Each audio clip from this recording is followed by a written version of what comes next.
देखेंगे कि cases for convex mirror. पहले अपन ने कॉनकेव मिरर की केसेस देखे, अब अपन देख रहे हैं कि कॉन्वेक्स मिरर की केसेस क्या है। ठीक है, तो अपन ने सबसे पहले लिया ऑब्जेक्ट को real,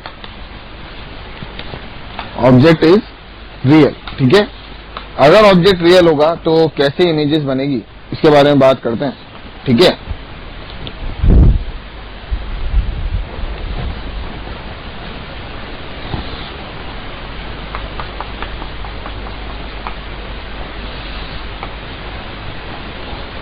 real object, convex mirror. ठीक है, जो रे पैरेलल जाएगी आफ्टर रिफ्लेक्शन कहां से जाएगी, फोकस से, और जो यहां पर इंसिडेंट होगी पोल पे वो एज इट इज उसी एंगल पे रिफ्लेक्ट होकर वापस चली जाएगी।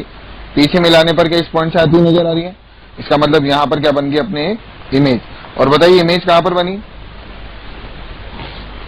मिरर की सिल्वर साइड के उस साइड। ठीक है, तो ये कैसी इमेज होगी, ऑब्जेक्ट कैसा रियल और इमेज कैसी वर्चुअल। ठीक है, अगर मैं मिरर फॉर्मूले से देखूं कैसे कि from mirror formula 1/v + 1/u = 1/f। ठीक है, अगर मैं यहां पर ऑब्जेक्ट मैंने रखा तो मेरे लिए u की वैल्यू क्या हो गई, नेगेटिव, क्योंकि हमारे देखिए जो यूजफुल रेज हैं वो इधर जा रही हैं और इस साइड को हम क्या मानेंगे, पॉजिटिव। अगर इस साइड को मैंने पॉजिटिव माना है तो ये साइड क्या हो गई मेरे लिए, नेगेटिव। तो 1/v, u की वैल्यू क्या रख दें, अगर मैं इस डिस्टेंस को मान लेता हूं कि ये x है तो x को भी साइन रखें तो क्या लिखेंगे, -1/x। तो ये हो गया -1/x। और कॉन्वेक्स मिरर के लिए फोकस किधर होगा, इसका सेंटर ऑफ कर्वेचर किधर लाई करेगा, इस साइड। तो फोकस क्या हो गया इसके लिए, पॉजिटिव। ठीक है, तो ये हो गया 1/f। तो देखिए 1/v = 1/f + 1/x। अगर इसको आप बहुत ध्यान से देखें तो देखिए क्या है, हमने x का पहले ही साइन रख दिया है। अगर x का पहले साइन रख दिया है तो इसका मतलब है कि अब तो सिर्फ हमें क्या रखनी है, वैल्यू रखनी है। ठीक है, फोकस पॉजिटिव, तो v की वैल्यू हमेशा क्या आएगी, always positive. That means from, इससे अपन क्या कंक्लूजन निकाल सकते हैं, v is always positive. Always positive से मतलब क्या है हमारा, कि अगर मैंने रियल ऑब्जेक्ट रखा है तो उसकी हमेशा कैसी बनेगी इमेज, वर्चुअल, क्योंकि v हमेशा क्या आएगा मेरे, पॉजिटिव। ठीक है, कैसा बन रहा है, कैसी इमेज बन रही है, इरेक्ट। ठीक है, कैसी है, वर्चुअल और स्मॉल। इसका मतलब है for real object convex mirror forms virtual, erect and small images. ठीक है, तो ये तो हमारे कौन सा केस हुआ, जब अपन ने ऑब्जेक्ट को कैसा रखा है, रियल। नाउ नेक्स्ट केस कि जब अपन ऑब्जेक्ट को कैसा लें, वर्चुअल।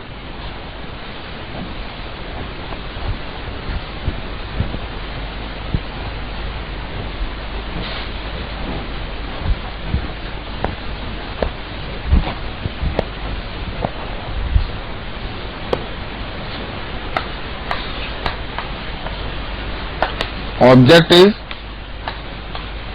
virtual.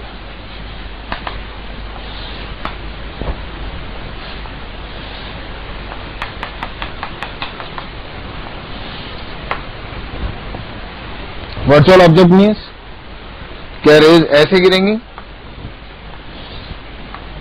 जिनका ऑब्जेक्ट रियल में डिफाइन करना पॉसिबल नहीं है। ऐसा लगेगा कि जैसे मिरर पे गिरने से पहले ये रेज कहां पर मिल रही है, पोल से पीछे। तो ये क्या हो गया हमारे लिए, वर्चुअल ऑब्जेक्ट। ठीक है, कॉन्वेक्स मिरर, इस डिस्टेंस को अपन ने मान लिया कितना है ये x। तो देख बताइए इसके लिए u की वैल्यू क्या हो गई, +x - x +x। ठीक है, तो अगेन अपन मिरर फॉर्मूले से देखें, 1/v + 1/u = 1/f। If u is positive, देखिए u की वैल्यू कितनी है, +x, वर्चुअल ऑब्जेक्ट है। तो 1/v + 1/x = फोकस तो क्या है इसका, पॉजिटिव। तो 1/v = 1/f - 1/x।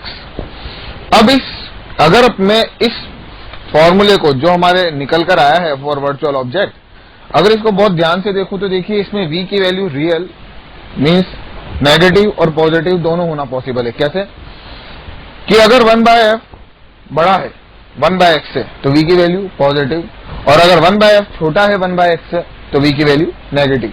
तो इसका मतलब है कि for virtual object real image बनना भी पॉसिबल है और वर्चुअल इमेज बनना भी पॉसिबल है। कैसे देखते हैं। If x is just less than f, अगर x की वैल्यू f से थोड़ी सी छोटी है तो इसका मतलब है 1/x बड़ा हो गया। अगर 1/x बड़ा हो गया क्योंकि f से थोड़ी सी छोटी है, ठीक है, तो अगर f से छोटी है तो इसका मतलब है 1/x 1/f से बड़ा होगा, और अगर 1/x 1/f से बड़ा होगा तो ये क्वांटिटी क्या आएगी अपने नेगेटिव।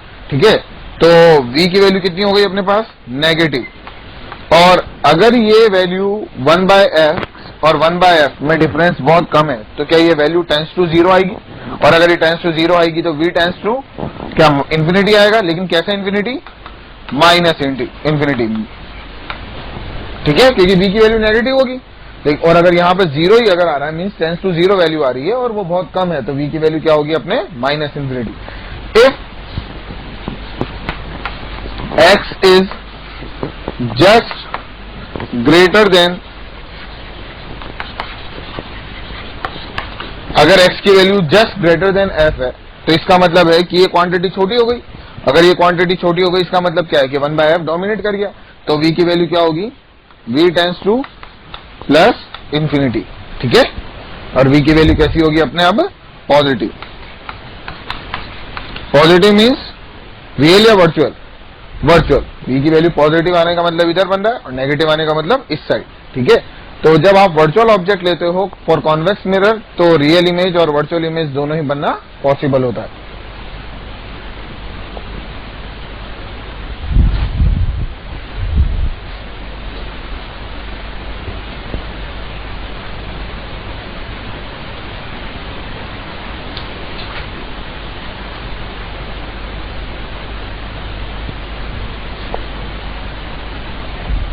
अब अपन देखिए इसके लिए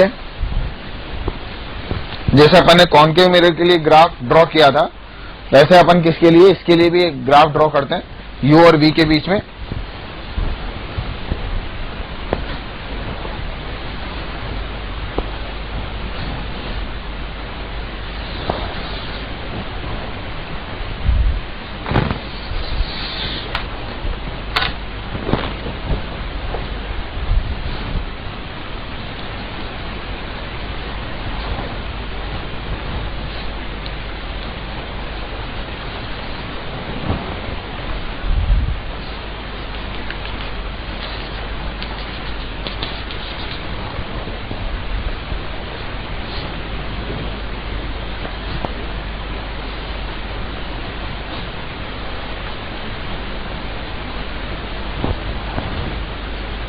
This is v u minus u minus v। ठीक है, अब अपन वापस ड्रॉ करना चालू करते हैं ग्राफ। तो ग्राफ ड्रॉ करें तो देखिए कैसे, जब u की वैल्यू माइनस इंफिनिटी है तो इमेज कैसी है हमें पता है for real object means u की हर नेगेटिव वैल्यू के लिए इमेज कैसी होगी वर्चुअल, क्योंकि फॉर रियल ऑब्जेक्ट इमेज कैसी बन रही थी अपने वर्चुअल। ठीक है, तो सबसे पहले बात करते हैं इसका मतलब वर्चुअल इमेज का मतलब v इज पॉजिटिव। ठीक है, अगर v इज पॉजिटिव है इसका मतलब ये हुआ कि देखिए कि जब u की वैल्यू माइनस इंफिनिटी थी तो इमेज कहां पर बन रही थी फोकस पे, और धीरे धीरे जब हमारा ऑब्जेक्ट आगे जा रहा था तो इमेज कहां पर आ रही थी पोल पे। ठीक है, तो जब u माइनस इंफिनिटी तो v की वैल्यू प्लस f। ठीक है, और जब u की वैल्यू 0 तो v की वैल्यू 0, क्योंकि जब पोल पे पहुंच जाएंगे तो इमेज भी पोल पे बन जाएगी। ठीक है,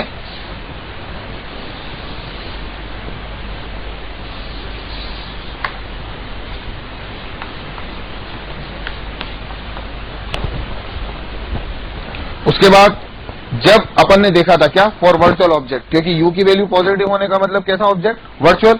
अगर वर्चुअल ऑब्जेक्ट है तो इसका मतलब है कि अगर अपने देखिए फॉर वर्चुअल ऑब्जेक्ट अपने क्या आया था 1/v equal to 1/f minus 1/x।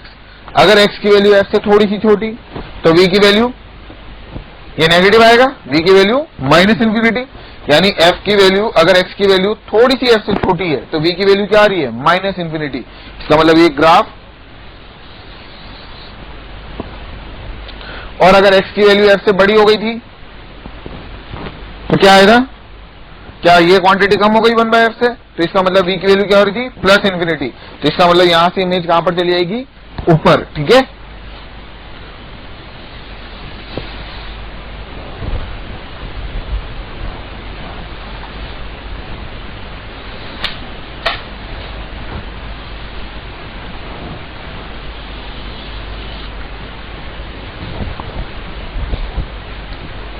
देखिए यहां पे ऑब्जेक्ट कैसा है, ऑब्जेक्ट कैसा है, यहां पे ऑब्जेक्ट रियल, इमेज वर्चुअल, क्योंकि v इज नेगेटिव, v क्या है पॉजिटिव और u क्या है नेगेटिव। यहां पे ऑब्जेक्ट वर्चुअल, इमेज रियल, क्योंकि v क्या है नेगेटिव, और यहां पे ऑब्जेक्ट वर्चुअल और इमेज भी कैसी है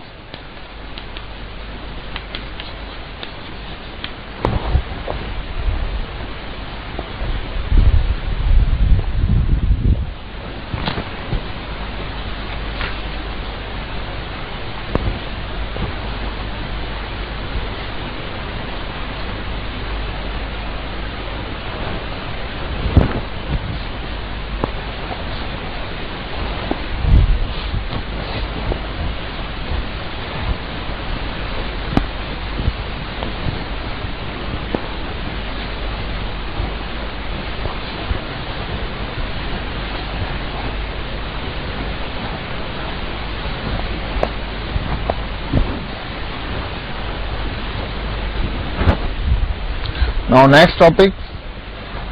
अब अपन पढ़ते हैं जैसे अपन ने प्लेन मिरर में वेलोसिटीज वगैरह पढ़ी थी, इमेज की वेलोसिटी वगैरह, सेम वही कि एक नया टॉपिक स्फेरिकल मिरर में वेलोसिटी इन स्फेरिकल मिरर।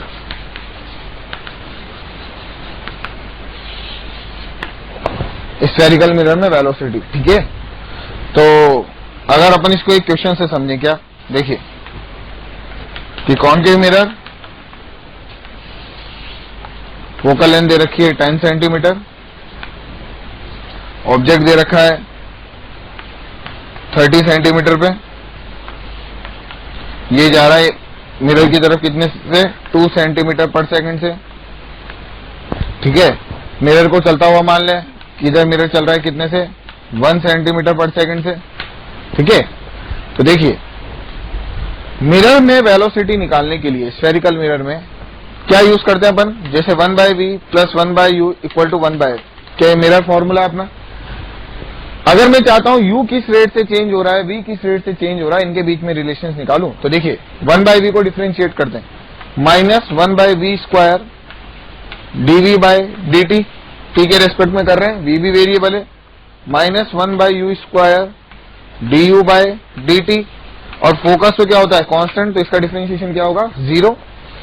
तो अगर इसको देखें तो देखिए ये क्या आ रहा है, dv/dt is equal to minus v square upon u square du/dt। देखिए dv/dt क्या, v में चेंज होने की रेट, और v क्या होता है इमेज की पोजीशन किससे, पोल से। तो इमेज की पोजीशन पोल से जो चेंज होगी उसमें दोनों का ही रोल होगा, मिरर के चलने का भी और ऑब्जेक्ट के चलने का भी, ठीक है। तो dv/dt is velocity of image, क्योंकि इमेज की डिस्टेंस है पोल से, velocity of image with respect to mirror is equal to minus v square by u square velocity of object with respect to mirror, क्योंकि u कौन सी position होती है object की पोल से। ये हमारे वेलोसिटी का फॉर्मूला है किसके लिए, स्फेरिकल मिरर के लिए। Velocity of image with respect to mirror is equal to minus v square by u square velocity of object with respect to mirror. ठीक है, अब एक बात देखिए, अगर मैं इस क्वेश्चंस के लिए बात करूं तो देखिए हमारा ऑब्जेक्ट कितने से चल रहा है, 2 सेंटीमीटर पर सेकंड से, मिरर कितने से चल रहा है, 1 सेंटीमीटर पर सेकंड से, नेगेटिव में। तो सबसे पहले तो बात करते हैं कि u की वैल्यू कितनी है यहां पर, माइनस 30 सेंटीमीटर। कौन सा मिरर है, concave, focus centre of curvature इस साइड लाई करेगा तो फोकस क्या हो गया, minus 10 centimetre. 1 by V plus 1 by U यानी minus 1 by 30 is equal to minus 1 by 10। Calculate करिए कितना आ रहा है ये,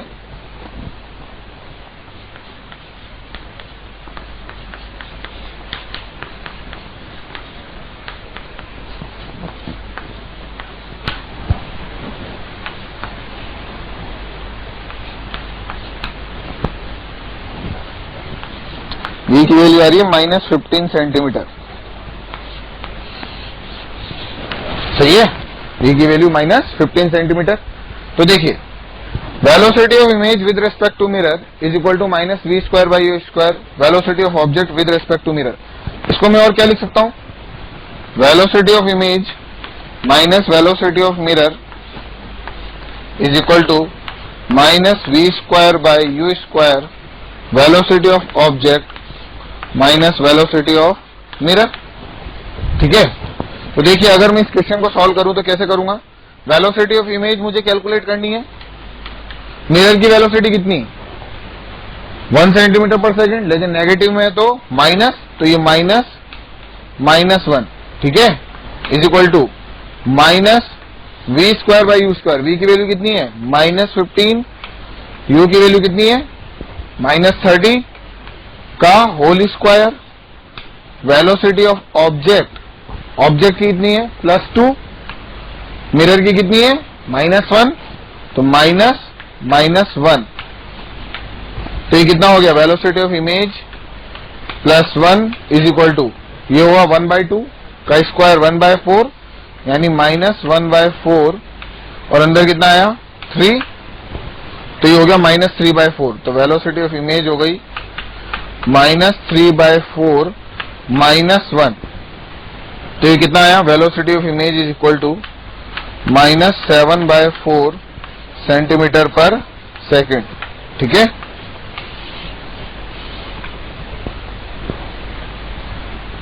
क्लियर है बात।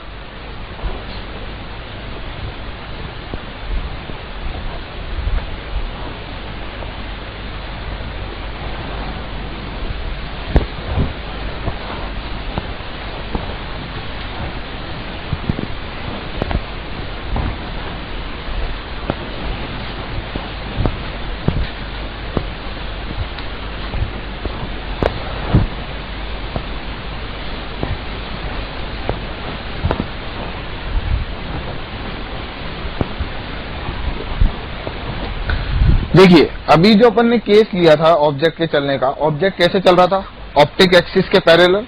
ठीक है, अगर वो ऑप्टिक एक्सिस के पैरेलल चल रहा था, पॉइंट ऑब्जेक्ट था, ऑप्टिक एक्सिस पर ही चल रहा था, पॉइंट ऑब्जेक्ट था तो उसकी हाइट ऑफ इमेज भी क्या थी 0। ठीक है, अब अपन बात करते हैं केस सेकंड की, कि अगर ऑब्जेक्ट, इसको भी एक क्वेश्चन से समझते हैं, फोकस अगेन अपन ले लेते हैं वही 10 सेंटीमीटर ताकि अपनी कैलकुलेशन थोड़ी इजी हो जाए। 30 सेंटीमीटर पे ऑब्जेक्ट रखा है, लेकिन पहला ऑब्जेक्ट जो कि ऑप्टिक एक्सिस पे चल रहा था, जो कि u की वैल्यू को चेंज कर रहा था, अब अपन ने क्या करा कि इस ऑब्जेक्ट को वर्टिकल डायरेक्शन में चलाया 1 सेंटीमीटर पर सेकंड से। ठीक है, 1 सेंटीमीटर पर सेकंड से। तो देखिए बताइए, जब ये 1 सेंटीमीटर पर सेकंड से ऊपर चल रहा होगा तो इसका u कभी भी चेंज नहीं होगा, ये 30 सेंटीमीटर ही रहेगा, जब ऊपर जाएगा तब भी 30 सेंटीमीटर। ठीक है, तो अगर ये 30 सेंटीमीटर ही है तो इसका मतलब है कि इसमें u चेंज नहीं होगा। अगर u चेंज नहीं हुआ, फोकस चेंज नहीं हो रहा, तो v भी चेंज नहीं होगा। तो इमेज की क्या चेंज होगी, इमेज की हाइट चेंज होगी, क्योंकि देखिए ऑब्जेक्ट जैसे जैसे ऊपर जा रहा है वो क्या वो अपनी हाइट बढ़ा रहा है एक्सिस से, तो अगर वो हाइट बढ़ा रहा है तो उधर इमेज की हाइट भी क्या हो रही होगी, चेंज हो रही होगी। तो देखिए इससे पहले जो अपन ने केस पढ़ा था उसमें पॉइंट ऑब्जेक्ट था और वो पॉइंट ऑब्जेक्ट ऑप्टिक एक्सिस के पैरेलल चल रहा था, ऑप्टिक एक्सिस पे। ठीक है, तो अगर वो ऑप्टिक एक्सिस के अलोंग चल रहा है, अब टुवर्ड्स द मिरर चल रहा है, अवे फ्रॉम द मिरर चल रहा है, तो उसमें u की वैल्यू चेंज हो रही है, लेकिन हाइट ऑफ ऑब्जेक्ट में कोई चेंज नहीं आ रहा। तो हमने क्या बोला था कि velocity of image with respect to mirror is equal to minus v square by u square velocity of object with respect to mirror. लेकिन इस केस में देखिए क्या, इस केस में u और v चेंज नहीं हो रहे। क्या चेंज हो रहे हैं? हाइट ऑफ ऑब्जेक्ट, क्योंकि अगर कुछ देर बाद अगर ये ऊपर आ जाएगा तो क्या ये हाइट 1 सेंटीमीटर हो जाएगी। ठीक है, तो अपन बात करते हैं मैग्निफिकेशन वाले फॉर्मूले से, height of image upon height of object is equal to क्या, माइनस वी बाई यू। तो देखिए, अगर मैं हाइट ऑफ इमेज के बारे में बात करूं तो minus v by u height of object, v और u में कोई चेंज नहीं आ रहा, सिर्फ हाइट ऑफ इमेज और हाइट ऑफ ऑब्जेक्ट में चेंज आ रहा है। तो अगर इसको डिफरेंशिएट करें तो height of image d by d t is equal to minus v by u d h naught by d t. ठीक है, समझ में आ रही है बात कि ये क्या है, तब जब सिर्फ हाइट में चेंज आए, v और u में कोई चेंज ना हो। तो देखिए अगेन अपन ने इससे पहले वाले केस में भी यही लिया था, u की वैल्यू कितनी हो गई, माइनस 30 सेंटीमीटर, f कितना हो गया, माइनस 10 सेंटीमीटर, तो v कितना आया था अपने, माइनस 15 सेंटीमीटर। ठीक है, तो height of image d h i by d t is equal to कि हाइट ऑफ इमेज मीन्स जो ऑब्जेक्ट है उसकी हाइट किस रेट से चेंज हो रही है, is equal to minus v की वैल्यू कितनी, माइनस 15, u की वैल्यू कितनी, minus 30, d h naught by d t means object की हाइट में चेंज होने की रेट कितनी है, 1 सेंटीमीटर पर सेकेंड, तो ये हो गया 1, तो ये अपने आया d h i by d t is equal to minus 1/2 centimetre पर सेकेंड। मतलब ऑब्जेक्ट की इमेज नीचे जा रही है कितने से, माइनस 1/2 मीन्स 1/2 सेंटीमीटर पर सेकेंड से।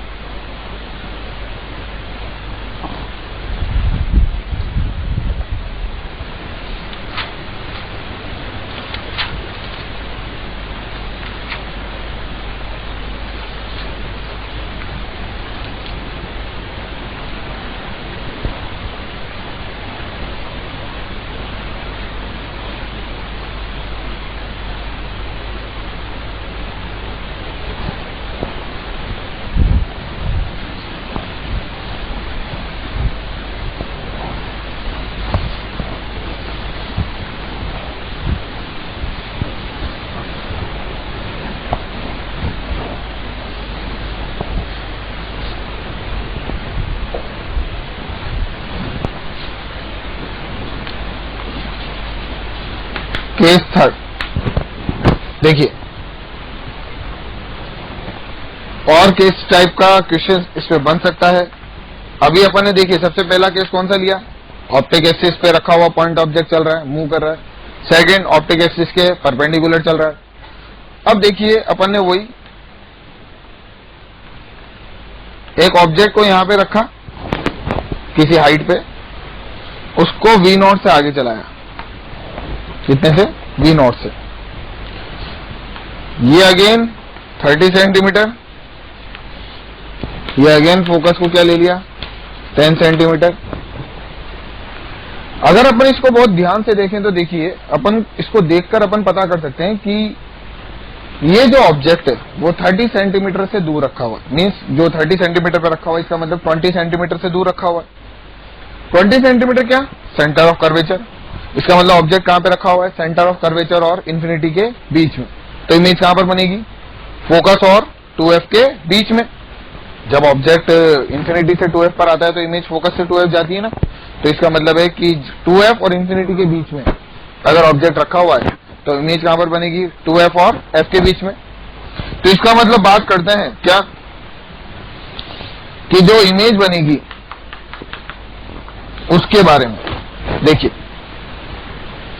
ये जो हाइट है वो ऑब्जेक्ट की चेंज नहीं हो रही। अगर हाइट ऑब्जेक्ट की चेंज नहीं हो रही तो इसका मतलब D h naught by d t is 0।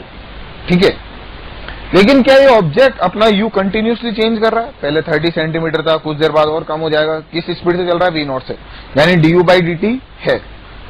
अगर du बाई डी टी है तो dv बाई डी टी भी होगा, क्योंकि u चेंज होगा, f कांस्टेंट है तो v भी चेंज हो रहा होगा। लेकिन हाइट ऑफ ऑब्जेक्ट चेंज नहीं हो रही। अगर ये है तो कुछ देर बाद भी यही रहेगी, आगे भी यही रहेगी। ठीक है, अगर मैं बोलूं कि इसकी इमेज f और 2f के बीच में बन रही है, तो देखिए हमें एक बात तो क्लियर हो गई क्या, कि ये जो ऑब्जेक्ट है, ये जो ऑब्जेक्ट है, ये अपने हाइट को तो चेंज नहीं कर रहा, लेकिन u को बदल रहा है और v को भी बदल रहा है। और हमें पता है कि जब ऑब्जेक्ट 2f के पीछे रखा होता है और आगे जा रहा होता है, तो इमेज क्या यहाँ पे थोड़ी छोटी बनती है, क्योंकि बराबर 2f पर होती है। तो इमेज किधर चल रही होती है, इस साइड, मतलब वो भी बड़ी होना चाहती है और दूर भी जाती है। तो अगर मैं बोल रहा हूं कि वेलोसिटी इधर है इमेज की, तो क्या मैं इसको दो कंपोनेंट्स में ब्रेक करके स्टडी कर सकता हूं, कि जैसे इमेज की एक वेलोसिटी तो इधर है v1 और एक वेलोसिटी डाउनवर्ड है कितनी, v2। क्या v1 इसको पीछे ले जा रहा है और v2 इसकी हाइट को बढ़ा रहा है। इसका मतलब अल्टीमेटली मुझे वेलोसिटी ऑफ इमेज जो है उसके दोनों कंपोनेंट्स कैलकुलेट करने हैं, v1 और v2। सबसे पहले बात करते हैं फॉर v1। बताइए v1 कौन सा कंपोनेंट जो ऑप्टिक एक्सिस के पैरेलल है। जब ऑप्टिक एक्सिस के पैरेलल होता है तो हमारा कौन सा फॉर्मूला यूज होता है, velocity of image with respect to mirror minus v square by u square velocity of object with respect to mirror. क्या अपन ने सबसे पहला केस यही देखा था कि जब ऑप्टिक एक्सिस के कैसा हो, पैरेलल, ठीक है। तो अगर यहां पर बात करें तो देखिए एक चीज,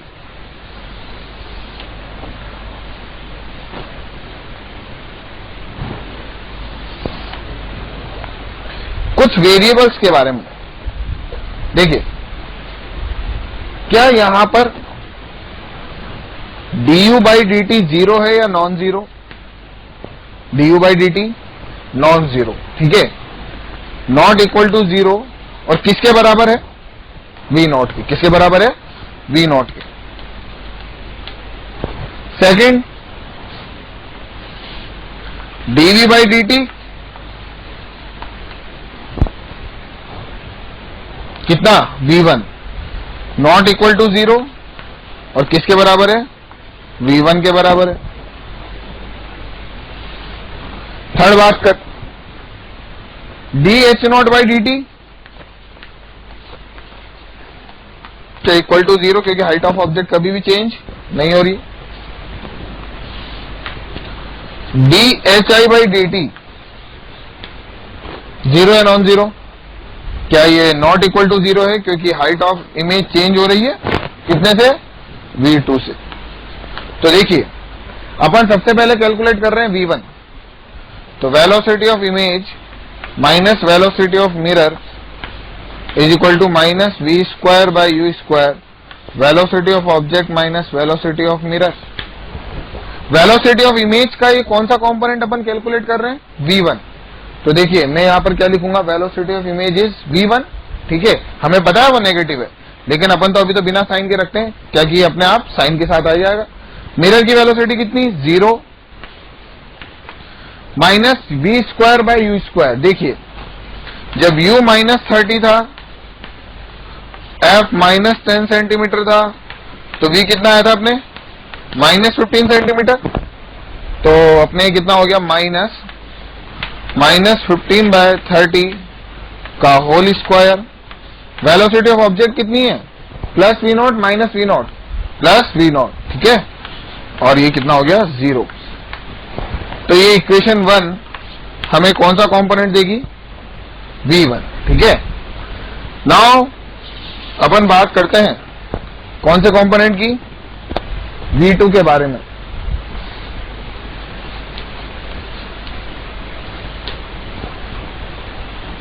v2, तो देखिए v2 क्या है, इमेज का वो कंपोनेंट जो हाइट को चेंज करने के लिए रेस्पॉन्सिबल है, ठीक है।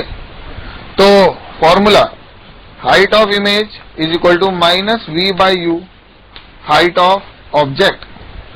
देखिए यहां पर अगर अपन ध्यान से देखें तो हाइट ऑफ इमेज तो चेंज हो रही है, हाइट ऑफ ऑब्जेक्ट कांस्टेंट है। लेकिन इसका मतलब अब जब मैं डिफरेंशिएट करूंगा हाइट ऑफ इमेज को, तो मैं v और u को तो वेरिएबल मानूंगा, लेकिन हाइट ऑफ ऑब्जेक्ट को कांस्टेंट मानूंगा। देखिए कैसे, height of image dhi/dt is equal to -h0 constant, क्योंकि ये तो कांस्टेंट है। v और u को डिफरेंशिएट करना है, तो v और u कैसे डिफरेंशिएट होगा? देखिए, दो वेरिएबल, तो पहले एक को छोड़ देते हैं। किसको छोड़े अपन? पहले इसको, u को छोड़ दें, तो 1/u dv/dt, ठीक है, प्लस अब किसको डिफरेंशिएट करना है? v को छोड़ दिया, u को करेंगे तो -1/u²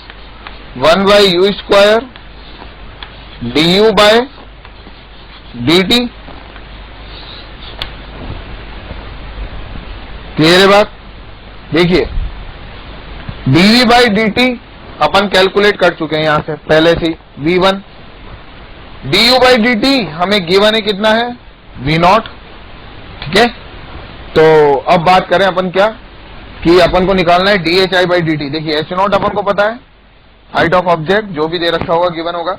u अपन ने कैलकुलेट कर ही लिया -30, dv/dt अपन को पता है कितना? v1 प्लस v पता है कितना? -15, u पता है, du/dt पता है। बस एक बात ध्यान रखिए कि यहाँ पर v, u, v1 हर वेरिएबल की जो भी आप वैल्यू रखें वो विद साइन रखें, ठीक है। तो जब मैं इस इक्वेशन को यूज करूंगा तो मेरे को क्या कैलकुलेट हो जाएगा? ये dhi/dt क्या है अपना? v2, ठीक है। नेगेटिव आएगा तो नीचे जा रहा है, पॉजिटिव आएगा तो ऊपर जा रहा है, ठीक है। जब v1 और v2 कैलकुलेट हो गया तो क्या मैं रिजल्टेंट इमेज की वेलोसिटी बता सकता हूं? v1² प्लस v2² का अंडर रूट, ठीक है।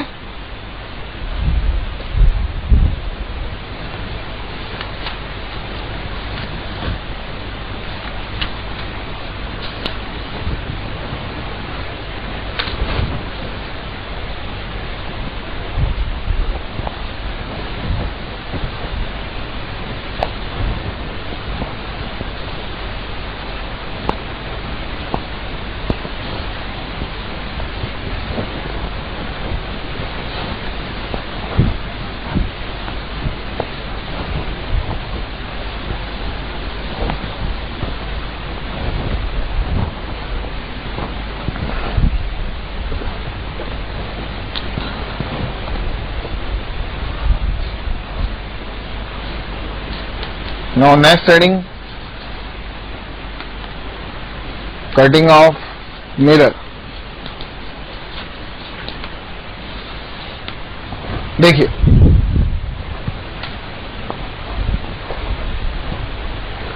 कटिंग ऑफ मिरर मीन्स, देखिए कि अगर मान लीजिए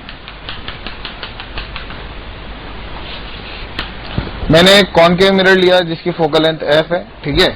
मैंने यहाँ पर एक 2f पर एक ऑब्जेक्ट रख दिया, तो एक बात बताइए, इमेज भी कहां पर बन रही होगी? 2f पर, ठीक है। तो यहां से जितनी भी रेस जा रही होंगी वो वैसे व्यक्ति वैसे रिफ्लेक्ट होकर आ रही होंगी और इमेज बना रही होंगी, ठीक है।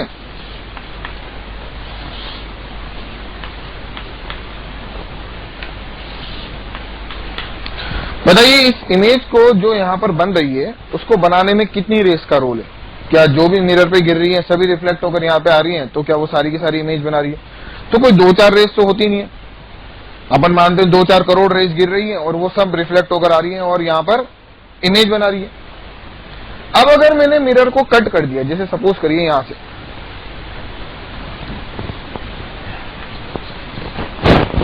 इतने से पोर्शन को कट किया और बाहर निकाल लिया, कैसे? आफ्टर कटिंग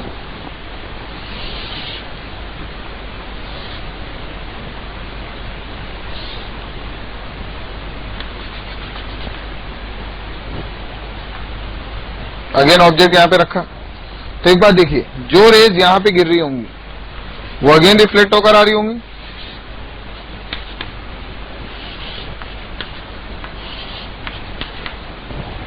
लेकिन जो रेज इस पोर्शन में गिरेंगी वो सीधी निकल जाएंगी, उनका इमेज बनाने में कोई रोल नहीं होगा।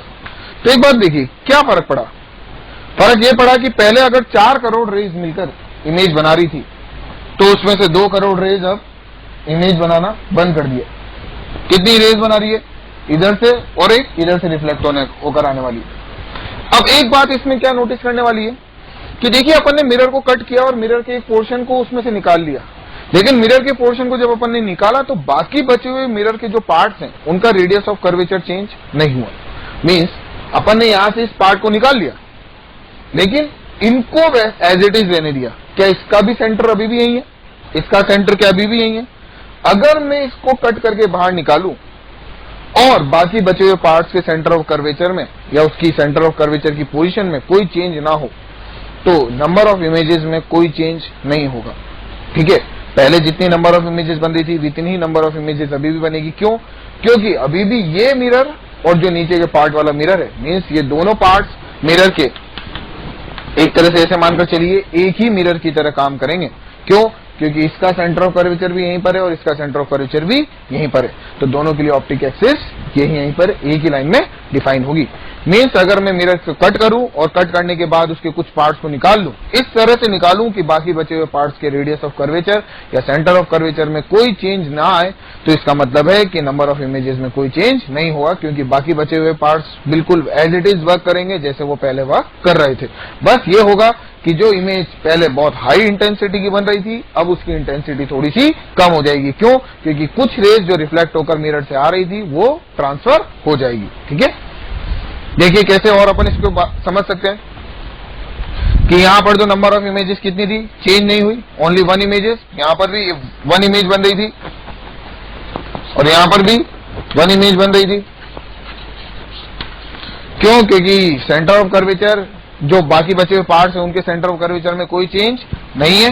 ठीक है, लेकिन देखिए कटिंग को अपन और इस तरह से कैसे समझ सकते हैं कि क्या चेंज होगा।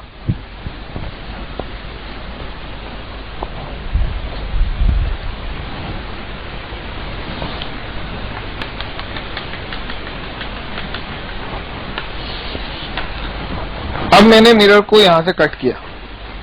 ठीक है, मिरर को यहां से कट किया। अगेन अभी भी ऑब्जेक्ट थोड़ा सिंप्लीफाई करने के लिए अपन ने क्या रखा है, 2f पर ही रख रखा है ऑब्जेक्ट को। ठीक है, ताकि थोड़ा इमेज बनाना इजी रहे। मिरर को कट किया तो देखिए ये अपनी क्या है, ऑप्टिक एक्सिस।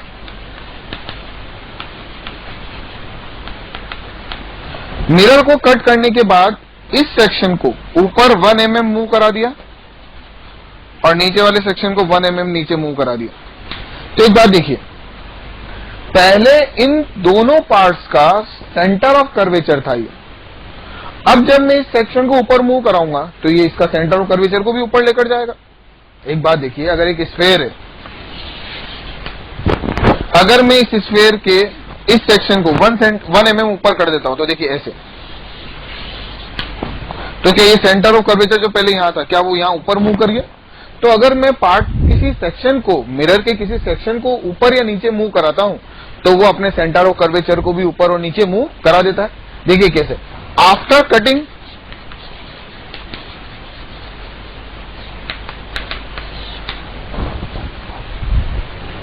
ऊपर वाला सेक्शन 1 mm ऊपर गया।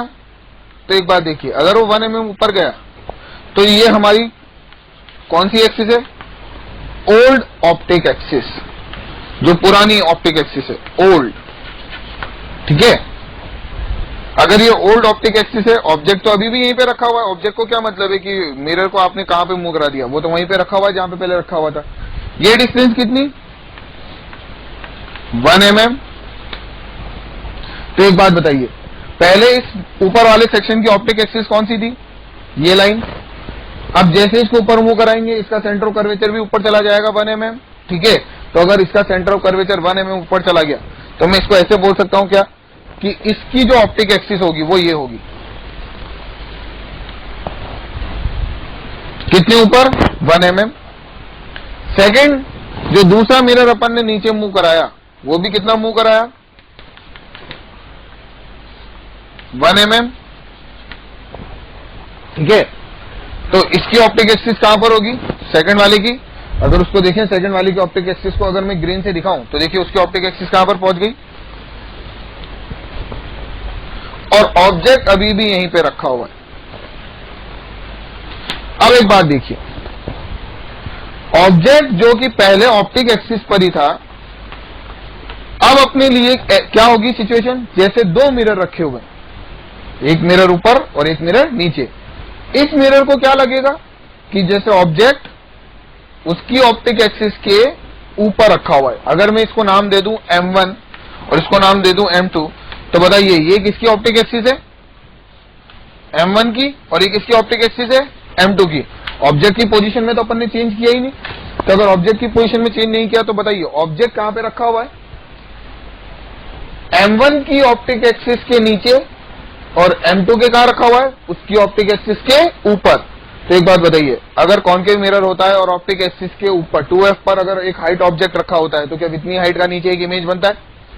अरे ये अपन ने पढ़ा है ना कि अगर मान लीजिए कि ये कॉन्केव मिरर, अगर ऑब्जेक्ट 2f पर रखा होता है कोई हाइट ऑब्जेक्ट, तो इमेज भी कहां पर बनती है? उसी हाइट की बनती है। ठीक है, ये हाइट ऑफ ऑब्जेक्ट और ये हाइट ऑफ इमेज 2f पर ही बनती है। ठीक है, तो अपन ने क्या करा, ये ऑब्जेक्ट रखा है यहाँ पे, इस ऑब्जेक्ट को मिरर M1 कहां पर बनाएगा इमेज? इसकी ऑप्टिक एक्सिस के नीचे रखा है तो ऊपर बनाएगा, और ऊपर रखा है तो नीचे। ये I1 और M2 के लिए नीचे बनेगा यहां पे, इस पॉइंट पे कितना? I2।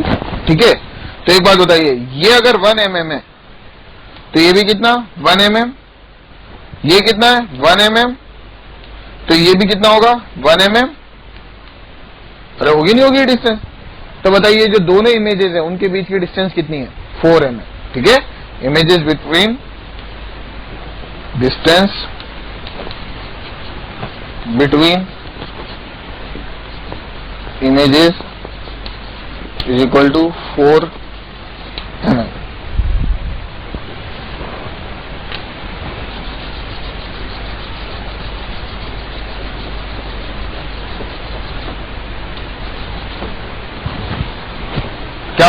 देखिए अपन क्या बोल सकते हैं कि अगर मिरर को कट किया जाए और कट करने के बाद अगर सभी पार्ट्स का सेंटर ऑफ कर्वेचर एक ही पॉइंट पर हो, इसका मतलब है कि अगर सभी पार्ट्स एक ही स्फीयर पर लाई कर जाएं, तो एक ही स्फीयर पर लाई करेंगे तो सबका सेंटर ऑफ कर्वेचर सेम होगा, तो नंबर ऑफ इमेजेस में चेंज नहीं आएगा, वो वही रहेगी जो पहले थी मिस। लेकिन अगर कट करने के बाद मिरर के पार्ट्स को ऊपर या नीचे डिस्प्लेस कर दिया जाए तो हर पार्ट एक इंडिविजुअल मिरर की तरह एक्ट करेगा और वो उस ऑब्जेक्ट के लिए अपने लिए अलग अलग इमेजेस बनाएगा। क्लियर है बात?